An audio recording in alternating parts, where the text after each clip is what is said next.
We start at Hertha Berlin. Salomon Kalou getting himself into all sorts of trouble, made the brilliant decision to live stream himself in the Hertha Berlin locker room. And not only that, it showed him fist pumping his teammates, crashing a test, breaking a lot of the protocol that the Bundesliga have introduced. Since he has been suspended, this is what the Hertha Berlin GM, Marcotti, had to say. Salomon Kalou, with his video, has caused Hertha a great deal of damage. But above all, in the current discussion within society about the return of Bundesliga matches and the role of professional footballers, given the impression that individual players don't take the coronavirus subject seriously. Well, let's welcome Julien Laurent and Gab Marcotti to the show. Gab and Jules, obviously every week you do your Corona Idiot of the Week. You recorded your podcast too early to have Salomon Kalou as your king. Yeah, that's right. We won't be sending him the coveted COVIDiot award this week, although I think we might want to maybe, we'll discuss renaming it the Salomon Kalou Award. There's so many things that make this worse.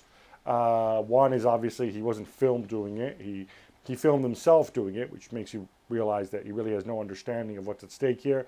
The fact that on Wednesday, Angela Merkel, the German chancellor, and her government, they're expected to green light or not green light, as the case may be, the return of football in Germany, and people have worked extremely hard to try to make this happen behind closed doors.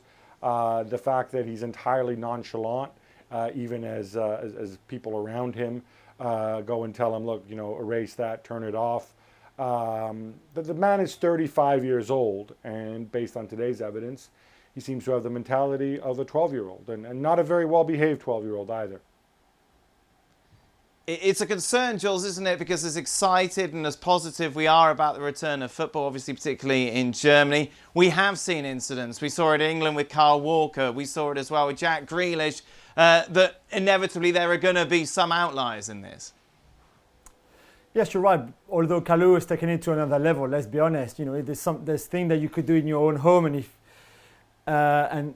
you could break the rules and the social distancing, that kind of stuff. But doing it like this, in your dressing room, at your club, in front of everybody, including your medical staff who were taking some tests, when you went over and crushed one of your teammates having his test done, it's just completely stupid. And I mean, Salomon Kalou has been a waste of time for Hertha Berlin. It's been a waste of money as well. He's played 5 games this season.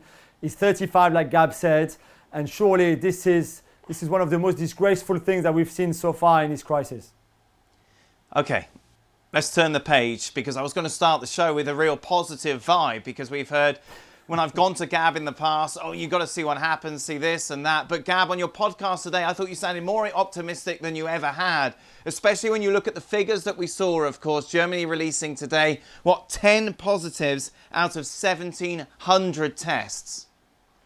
Yeah, and this is, of course, 10 positives out of 1,724 tests. It's about 49 or 50 per club. These include both players and obviously backroom staff. You know, the people who need to stay healthy and you know, need to stay virus-free.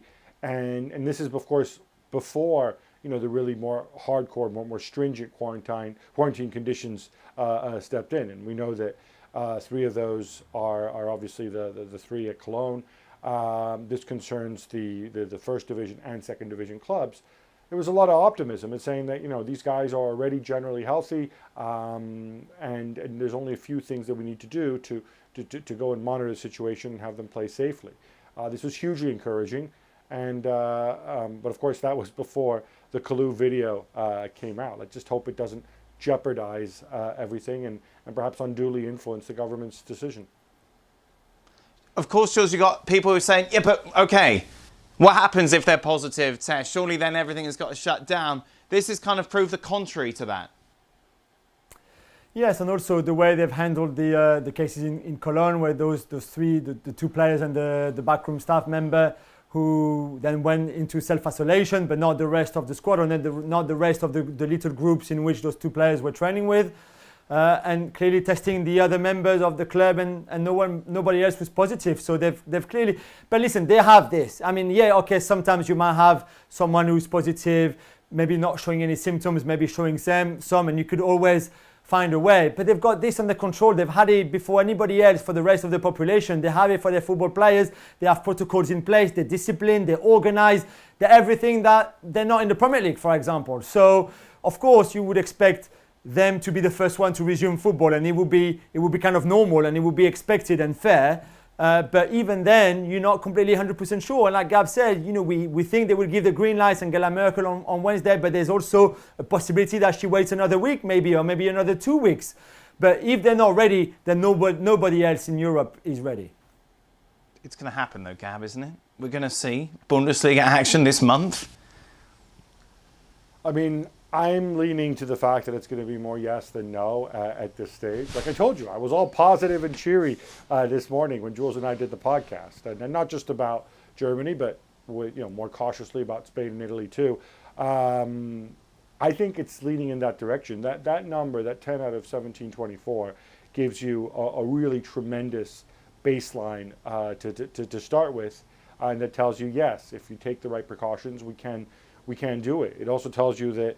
As Jules said, having the players, not locked up together, but quarantining at home and then coming out to train, that system can work to help contain the virus.